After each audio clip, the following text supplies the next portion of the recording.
regarding the first question, I have a different opinion. Maybe it is to some extent related to your points regarding South Africa.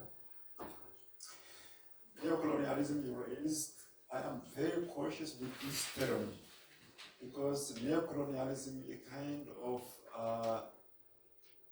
it relativizes colonialism. Nowadays, we don't have the problem of forceful exploitation, expropriation. Since the end of 1950s, when first Sudan became independent in 1956, and then Ghana 1957, and then 1960, many other countries followed. And colonialism does not exist, and states are free to make agreements with external partners, global players.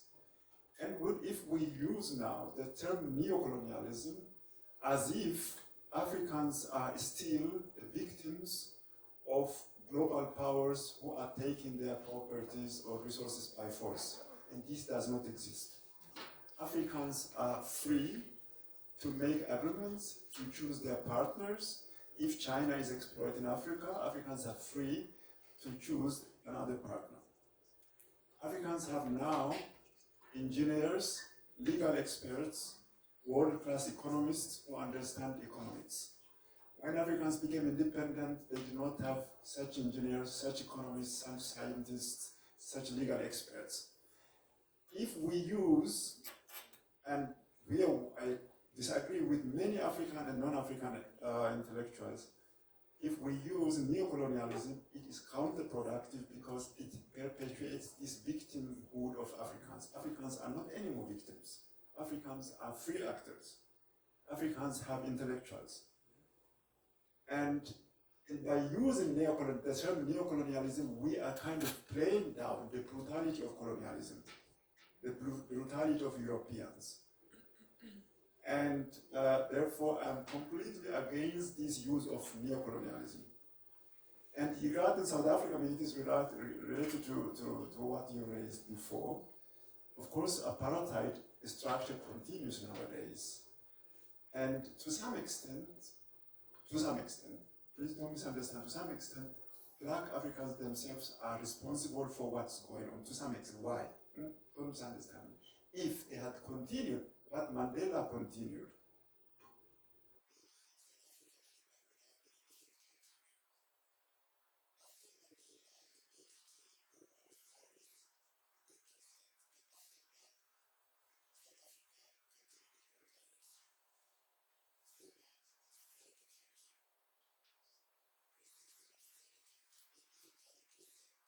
Ramaphosa is not really doing, the legacy of Mandela is destroyed. If Mandela would have been president for longer, we would have maybe a better, to some extent, a better country in South Africa.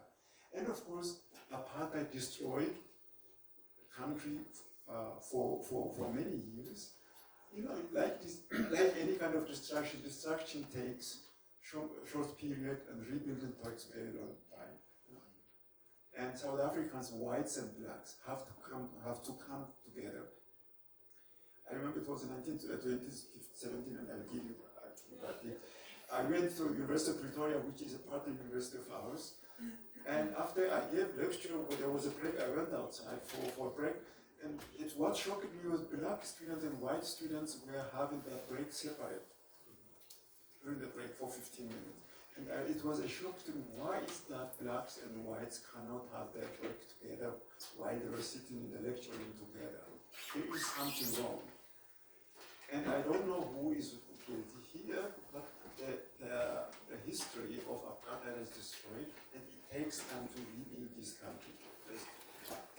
I hope I tried to address your first point. Okay. Yeah, these are quite difficult questions, but good enough. So I'm glad I have the easier one, although I have a bit of an opinion, to what he said.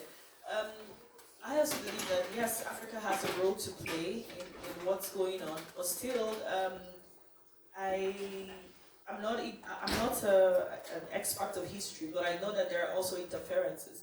For instance, in my book, I shared how I visited Benin Republic, the Republic of Benin, and I went for this conference, and just like how you have breaks, we're having conversations, and I took a walk around the venue, and I'm seeing train tracks that actually pass through residential areas, like real train tracks, and I thought, oh, this is quite close to the house, I hope there are no accidents, because I was already panicking. And I say, oh no, the train tracks are not really, that useful. The trains barely, use the tracks, but still that they pay tax to France for these train tracks that were built in the colonial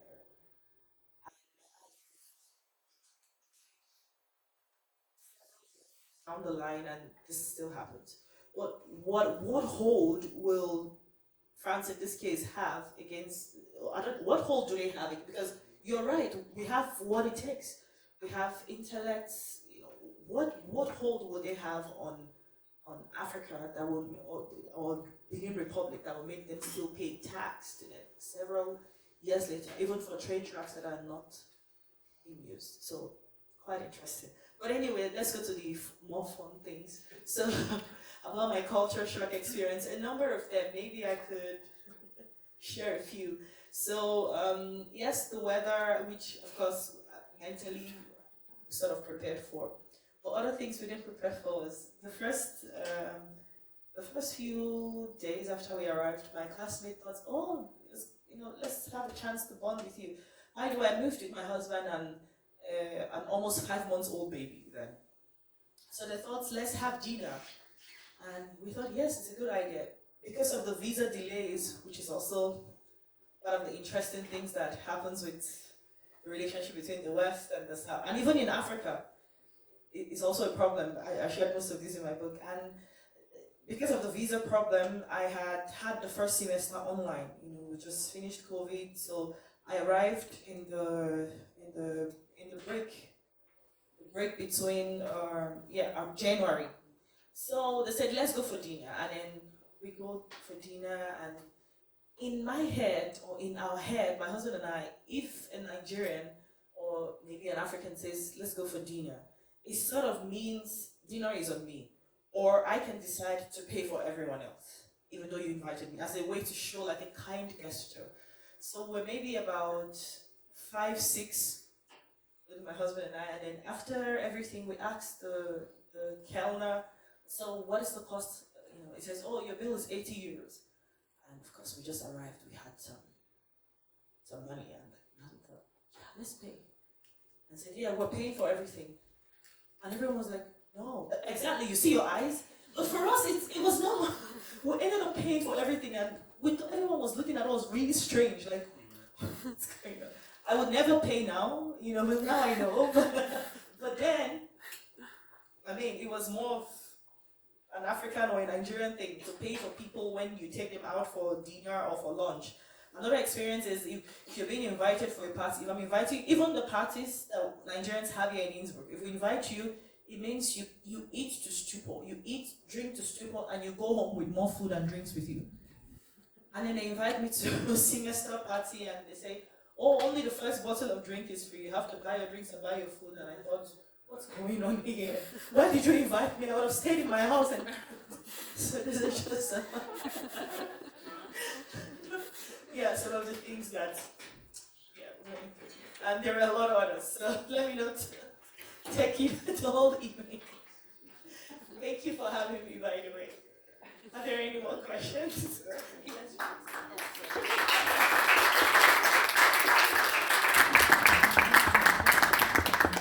Someone had a hand. Yeah, but it's okay. Oh. I just wanted to ask if there is like 1 or 2 thoughts out of your book that you want to underline and maybe show, because I would be interested in it. Like maybe 1 or 2 small things that you want to tell. Okay. Maybe I could read the blog, and then we you could ask me a few things there. So we live in a world where women are expected to shrink their dreams. But what if you didn't? At 25, Benedicta made 2 bold steps: to get married and to pursue a global dream. From the bustling streets of Nigeria to international summits in Rwanda, Brazil, Brussels, and beyond. Her journey is a powerful testimony of how far you can go with faith in God, courage in your convictions, and the freedom to dream without borders. Biking through Africa and beyond is not just a travel memoir, it's a roadmap for every young woman daring to step outside the box society has built around her. With warmth, honesty, and humor, Benedicta shares real stories of culture shock, visa drama, bold moves, and beautiful connections that shaped her into a global health advocate and change maker. So whether you're a young leader, a dreamer stuck at crossroads, or simply someone who needs to believe in something again, this book will make you laugh, reflect, and maybe even get on your own metaphorical bike. And when I say bike, I know you're thinking Farad. No, it's Motorrad. So in Nigeria, because I recently had a conversation with an Austrian friend who has traveled through Africa, some countries in Africa, and we talked about how funny it was that my colleagues and some European friends thought that the title, just reading the title, Biking Through Africa, and being like, you rode a bicycle through Africa? But why would a bicycle come first to your mind? For us, it's Motorrad, because it's a form of public or local transportation. So instead of walking from here to maybe Harlem Tirol or Museumstrasse, somewhat you flag down a bike, typically male, who has this Motorrad. You pay some money and then he carries you. So the Motorrads we have are big enough to accommodate someone else behind, or maybe even 2 or 3. So yes, I shared some of my stories, how I moved from volunteering, like the question she asked about this narrative of Africa. I know it's very controversial, but I just share how I started from there, and I didn't let the society box me up or my limitation box me up, and I just moved here. So the story I think you should definitely look forward to will be my trip to Brazil. No spoilers, but yeah. And he hasn't read, but he doesn't know that his country is implicated. Yes, I know. Yeah. So your country is implicated.